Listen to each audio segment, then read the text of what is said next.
ссылkasi turibdi. Bunga bosaman. Bunga bosganimdan so'ng mana bunaqa sahifaga, ya'ni Exynos Broker'ni rasmiy veb-saytiga olib o'tadi. Bu yerdan men mana bu yerdan register degan, ya'ni ro'yxatdan o'tish tugmasiga bosaman. Undan so'ng mana bunaqa bizni verifikatsiya qilib oladi brauzer.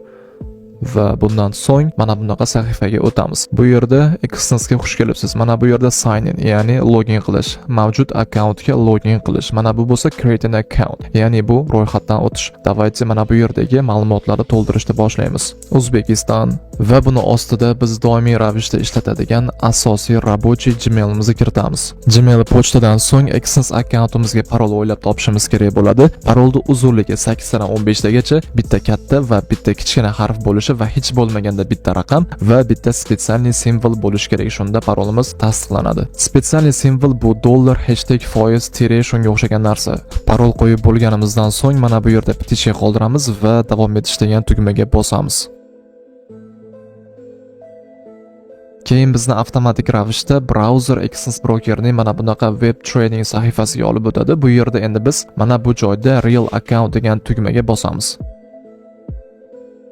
Va bundan keyin brauzer depozit qilish sahifasiga olib o'tadi va bu yerda ko'rib turibmiz, barcha to'lov sistemalari unavailable, ya'ni biz uchun mavjud emas. Nimaga? Biz hali beri verifikatsiyadan o'tganimiz va profilimizdagi barcha ma'lumotlarni to'ldirganimiz yo'q. Buning uchun o'ng taraf yuqorida complete profile degan tugmaga bosamiz. Mana endi verifikatsiya jarayoni boshlanadi. Bu yerda get started now ga bosamiz. Va birinchi qadam bu Gmail pochtamizni verifikatsiya qilib olishimiz kerak bo'ladi. Broker o'sha kodni yubordi. Gmail pochtamizga kirib tekshiramiz va ana o'sha xabarda kelgan, ya'ni Exynos Broker'dan xabarda kelgan kodni kiritamiz va Gmail pochtasini verifikatsiya qilamiz.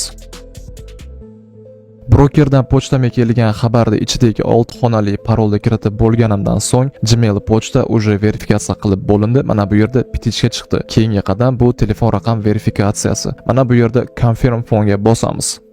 Undan keyin o'zimiz ishlatib yuradigan va doim antennasi chiqib turadigan telefon raqamini kiritishimiz kerak bo'ladi. Keyin davom etish degan tugmaga bosamiz.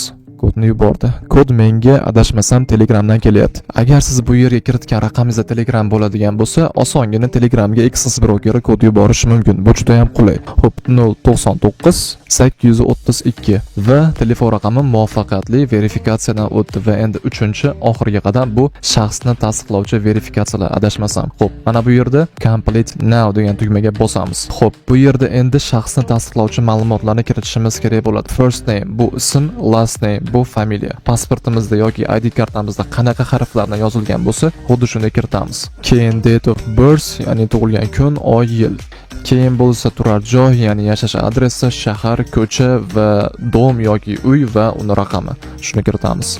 Keyin bo'lsa jinsni belgilashimiz kerak bo'ladi. Erkak bo'lsa erkak, ayol bo'lsa ayol. Va pastdan yana davom etish degan tugmaga bosamiz. Shundan keyin broker bizga bir nechta savollar beradi. Men sizlarga buni hozir tarjima qilib beraman. Siz o'zingizga ma'qul kelgan javoblarni belgilab ketaverasiz. Xo'p, what's the purpose of opening your account? Account ochishdan maqsadingiz nima deyapti? Birinchisi investitsiya, ikkinchisi hedging, uchinchisi speculation. Birinchisi investitsiya, ya'ni sarmoya, ikkinchisi hedging, ham buyga va ham sellga ochib ishlash, adashmasam uchinchisi speculation. Bu ya'ni spekulatsiya. O'zingizga xohlagan javobni belgilang. Men misol uchun bu yerda investitsiyani belgilayman. Ikkinchi savol, what's your current employment status? Bu yerda broker ish haqida so'rayapti. Agar pensiyaga chiqqan bo'lsangiz, mana bu retired deb belgilaysiz. Agar ishsiz bo'ladigan bo'lsangiz, mana buni unemployed deb belgilaysiz. Va agar talaba yoki student bo'ladigan bo'lsangiz, mana bu yerda student degan javob bor. Va agar tadbirkor bo'ladigan bo'lsangiz, mana bu yerda biznes egasini belgilab qo'ysangiz bo'ladi. Va uchinchisi o'z-o'zini ta'minlaganlik va ikkinchisi bo'lsa yarim stavka yoki bo'lmasa qisman ishlaydigan odamlar uchun va birinchisi bo'lsa bu yerda full time, ya'ni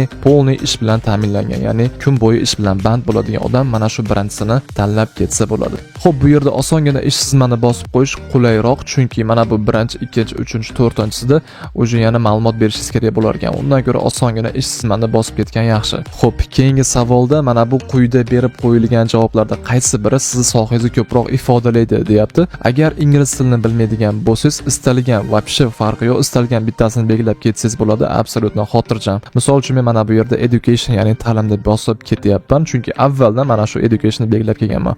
Xo'p, keyin davom etish. Xo'p, keyingi savolda bo'lsa, daromadingizni asosiy manbai qayer deb savol beryapti. Bu yerda ham agar ingliz tilini bilmaydigan bo'lsangiz, yana o'sha gap istalgan bittasini bosib ketsangiz bo'ladi. Misol uchun men mana bu yerda savingizni bosib qo'yaman va davom etish degan tugmaga bosaman. Keyingi savol biroz g'alatiroq. Bu yerda broker bizni bor sustainamizga qiziqyapti. Juda ham ajoyib. Xo'p, $5000 boshlanib $1 million yuqori degan javoblar bor ekan. Xohlaganingizni belgilang, istaganingizni belgilang. Men misol uchun bu yerda mana bu eng birinchisini belgilayman va keyingi savolga o'tamiz. What's your annual net income? Bu yerda bo'lsa endi broker bizni 1 yillik daromadimiz qancha, shunga qiziqyapti. Bu yerda ham o'zingiz xohlagan, istagan summani belgilang. Men misol uchun bu yerda mana buni belgilab qo'yaman. Bu savolda bo'lsa broker bizni 1 yillik daromadimizni qanchasini mana shu Exness'ga investitsiya qilishimiz haqida so'rayapti. Birinchi variantda 25% gacha, ikkinchi variantda 50% gacha va uchinchi variantda 50% dan ko'ra ko'proq yillik daromadimni investitsiya qilaman degan javoblar turibdi. O'zingizga ma'qulni belgilang. Misol uchun men bu yerda birinchisini belgilayman. Keyingi savolda bo'lsa broker biroz politikaga doir savol beryapti. Bu yerda nodni bosib ketsangiz bo'ladi xotirjam.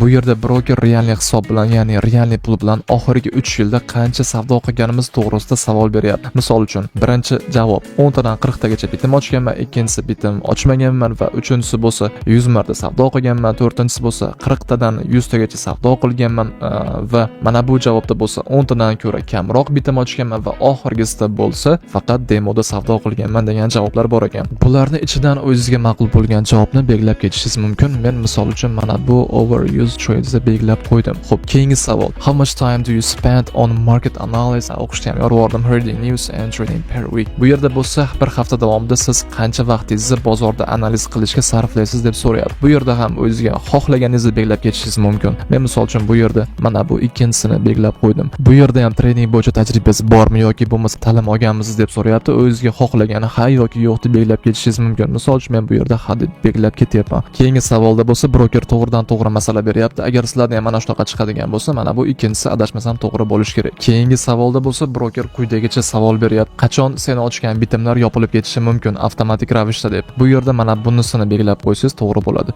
Bu yerda bo'lsa trading bo'yicha 1 yillikka planing qanaqa deb so'rayapti. Xo'p, birinchisi buni как hobbi sifatida qilib yuraman, ikkinchisi sekin-sekin o'rganib, polностью mana shu ishga o'tib ketib qolaman va uchinchisi bo'lsa o'qituvchi bo'laman. Ya'ni tradingni o'rgatadigan hozir juda ham ko'payib ketdi-yu internetda. Shunaqa o'qituvchi bo'laman va oxirgisi bo'lsa full time professional trader, ya'ni bu yerda o'zi professional trader bo'laman degan. O'zingizga xohlagan va ma'qul bo'lgan javobni belgilang. Keyingi savolda bo'lsa qanaqa instrumentlar bilan yoki qanaqa aktivlar bilan savdo qilmoqchisan deb so'rayapti. Misol uchun birinchisi oltin, silver, undan keyin forex, ya'ni bu yerda valyutniy paralar bo'ladi va undan keyin kripto aktivlar, undan keyin neft va balobatlar, undan keyin bo'lsa aksiyalar va mana bu yerda bo'lsa hali vera o'ylab ko'rganim yo'q va oxirgisida bo'lsa boshqa javob beraman degan variant turibdi. O'zingizga xohlaganni, o'zingizga ma'qulni yana belgilang. Qarochi. Keyingi savolda bo'lsa biz haqimizda, ya'ni Exness brokeri haqida birinchi marta qayerda eshitding yoki bilding deyapti. Misol uchun bu yerda YouTube'da belgilab ketsangiz bo'ladi.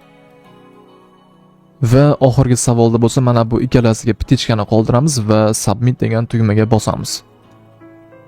Bu yerda endi alt sat deyapti. Gmail pochtamiz va telefon raqamimizni kiritib bo'lganimizdan so'ng va mana shu savollarga javob berib bo'lganimizdan keyin keyingi 30 kun davomida $2000 gacha bo'lgan mablag'ni bemalol depozit qilib ishlab pulimizni chiqarib olsak bo'lar ekan va lekin 30 kundan so'ng baribir все равно biz verifikatsiya qilishimizni talab qilishar ekan. Shuning uchun davaychi hozirda o'zida verifikatsiya qilamiz, chunki video aynan shu haqida. Mana bu yerda verify identity now degan tugmaga bosamiz. Bosganimizdan so'ng bu yerda bizga eslatma beryapti. Ismini tekshirib ol deyapti. Ismimizni tekshirib olamiz va undan so'ng ma'lumotlarni yuklash degan sariq tugmaga bosamiz.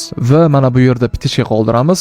Undan so'ng submit document deganiga bosamiz. Xo'p, undan keyin endi biz qanaqa ma'lumot, qanaqa hujjat yuklamoqchimiz, shuni turini belgilashimiz kerak bo'ladi. Mana bu yerda O'zbekiston turishi kerak va agar siz O'zbekiston fuqarosi bo'lsangiz va undan so'ng select your identity document. Bu yerda bo'lsa pasportmi, haydovchilik guvohnomasimi, ID kartami, shuni belgilaymiz. Misol uchun menda pasport. Mana shu joyga pasportni bosaman. Bosganimdan so'ng bu yerda pasport hujjati qanday qilib yuklashim bo'yicha menga eslatmalar beryapti va agar haydovchilik guvohnomasiga bosadigan bo'lsam, bu yerda ham eslatmalar bor va ID karta qiladigan bo'lsam, bu yerda ham adashmasam eslatmalar bor. Xullas, bu yerda men pasport yuklayman. Agar siz haydovchilik guvohnoma bilan verifikatsiya qilmoqchi bo'lsangiz, xotirjam spokoniy haydovchilik guvohnomasini tanlab, rasmga olib yuklashingiz mumkin va agar ID karta bo'lsa ham xuddi shuni shunaqa qilib verifikatsiya qilib olsangiz bo'ladi. Xullas shunaqa. Давайте pastroqqa tushaman. Tushib mana bu yerda aytayaptiki, pasportni chiroyli qilib rasmga ol, bunda bilik bo'lib qolmasin va xira bo'lib qolmasin, yorug'lik qolmasin, barcha raqamlari, barcha harflari ko'rinsin deyapti. Xuddi shunday qilib akkuratni qilib rasmga olamiz va pastda mana bu yerda upload document deganga bosib, rasmga olingan faylni tanlaymiz va yuklaymiz. Yuklab bo'lganimizdan so'ng mana bu yerda submit document degani bor, mana shunga bosamiz. Yuklab bo'lishim bilan ko'rdinglar, 3 sekundlar atrofida bir tekshirib oldi va yana all set, uje hammasi hal bo'ldi deyapti. Deposit qilishing mumkin deb pastda deposit now degan tugma chiqib turibdi. Endi bu yerda deposit degan narsaga bosmaymiz, mana bu yerda prosta X ga bosamizda va yana complete profilga bosamiz. Men xohlagan narsa oyna ochildi. Ya'ni bu yashash joyi adresi. Davaychi oxirigacha verifikatsiyadan o'tib olamiz. Chunki agar adresimizni verifikatsiya qilmaydigan bo'lsak, mojit qachondir bizga pulni yechib bermasligi mumkin. Shuning uchun davaychi oxirigacha verifikatsiya qilamiz. Yashash joyi adresini verifikatsiya qilish uchun quyidagi ma'lumotlardan, quyidagi hujjatlardan birortasini yuklang deb bizga broker eslatma beryapti. Bu yerda bir qancha hujjat turlari bor, lekin to'g'risini aytsam, men birortasini bularni yaxshi tushunmayman. Shuning uchun osongina yo'li bor. Bu ham bo'lsa my.gov saytiga kirish kerak. Ana o'sha joyda O'zbekiston fuqarosi, har bir O'zbekiston fuqarosini doimiy yashash joyi to'g'risidagi ma'lumoti bo'ladi. Ana o'shani yuklab, keyin mana bu brokerga yuklash kerak. Shunda hech qanaqa muammosiz verifikatsiyadan o'tib olish mumkin. Agar pasportimi, rasm bor sahifasining orqasida propiskasi bor, uchetniy zapisi bor, shuni rasmga olib tashlasamchi deb so'raydigan bo'lsangiz, to'g'risi bilmayman. Men juda ham ko'p marta urinib ko'rganman, lekin meni tajribamda shuni aytishim mumkinki, bu orqali adresda verifikatsiya qilib olish biroz qiyinroq. Shuning uchun prosta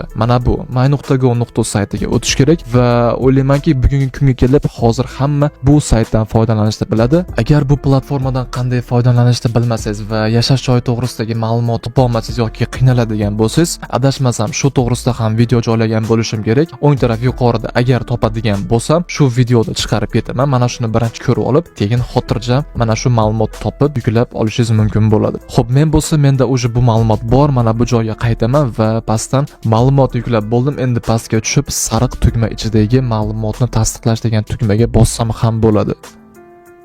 Your documents are under review. Ma'lumotlar tekshiruvda. Bu jarayon 3 minutdan 7 minutgacha vaqt olishi mumkin ekan va daji bir ish kuni, ya'ni 24 soatgacha ham vaqt olishi mumkin ekan ba'zi holatlarda. Mana shu narsa hal bo'lgandan so'ng verifikatsiya degan narsani polностью butun umrga esdan chiqarsak bo'ladi va keyin xotirjam ish qilaveramiz, qarochi. Bir qancha muddatdan so'ng verifikatsiya jarayoni muvaffaqiyatli yakuniga yetganini ko'rishimiz mumkin. Buni yuqoridagi mana bu petichkani qo'yib account verification complete degan yozuvdan bilib olsak bo'ladi. Xo'p, endi agar deposit sahifasiga o'tadigan bo'lsak, biz uchun barcha to'lov sistemalari o'zi dostupna, o'zi bizga bunda access bor. Ya'ni biz uchun mavjud demoqchiman. Ro'yxatdan o'tdik, ya'ni registratsiya qildik va shaxsimizni tasdiqlab, polностью verifikatsiyadan ham o'tib bo'ldik. Endi lekin hali beri video tugagani yo'q. Yana bir muhim joy bor, muhim jihati bor. Bu joyni albatta ko'ring. Ko'rmasangiz bo'lmaydi. Xo'p, oxirgi paytlarda juda ham ko'pchilik menga savol bergan, Access broker bilan bir ko'ngilsizlik, bir muammo bo'layotgan ekan. Bu nima desa, qachonki ular pulni yechib olayotganida Access broker kod yuboryapti, ularning telefoniga bo'lsa kod kelmayapti. Bu muammoga aynan nima sabab bo'lishini bilmayman, balki qanaqadir texnik muammolar bordir, lekin telefon raqamiga kod kelmayapti. Bu qachonki siz Access brokeridan pulingizni chiqarib olmoqchi bo'lganingizda, broker sizning xavfsizligingizni o'ylab, siz kiritgan telefon raqamiga kod yuboradi. Mana shu kodni qachonki siz kiritmagunizcha sizni arizangiz tasdiqlanmaydi va broker sizga prosta pulni yechib bermaydi. Endi bu holatda nima qilish kerak? Bu holatda birinchi navbatda 24 soat kutish kerak ish kunida va ertangi kuni o'sha himoya tizimini telefon raqamdan Google Authenticatorga o'tkazish kerak. Ya'ni 2 bosqichli himoya tizimiga o'tkazib olishimiz kerak. Hozir shu narsani amalda men sizlarga ko'rsatib beraman qadam-qadam va shunday qiladigan bo'lsangiz sizda hech qanaqa muammo bo'lmaydi. Buning uchun biz mana bu yerda security settingsga o'tishimiz kerak.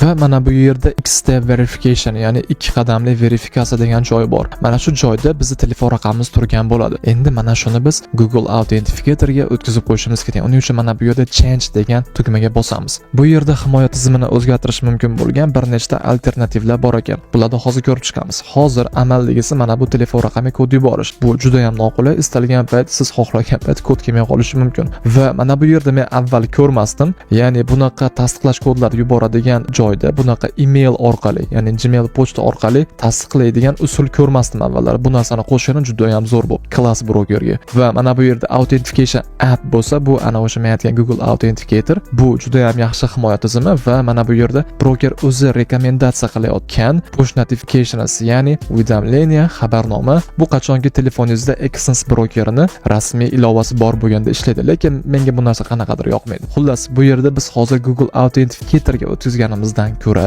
Gmail pochtaga olib qo'yganimiz juda ham maqsadga muvofiq. Bunga olib qo'yadigan bo'lsak, pochtamizga xabar yuboradi. Hammasi juda ham oson. Xabarning ichida kod bo'ladi. Buni tasdiqlash juda ham qulay. Nimaga endi Google Authenticator emas deydigan bo'lsangiz, qachonki Google Authenticatorga siz himoya tizimini o'rnatib qo'yadigan bo'lsangiz, qanaqadir muammo bo'lib mana shu Authenticator приложениесiga dostуп yo'qolib qoladigan bo'lsa, siz Exens brokerga qaytib kira olmay qolishingiz mumkin. Shuning uchun bu yerda Gmail pochta eng ma'qulrog'i va afzalrog'i deb o'ylayman. Mana shu Gmail pochtaga olamiz va keyingi tugmasiga bosamiz. Undan keyin adashmasam telefon raqamiga yana kod yuborish kerak bo'ladi. Kod yubordi, kodni qabul qilib oldim. Bu safar ham o'rtoqlar e'tibor bering, bu safar ham kod Telegram orqali kelyapti. 959 767. What action confirmed bo'ldi. Всё.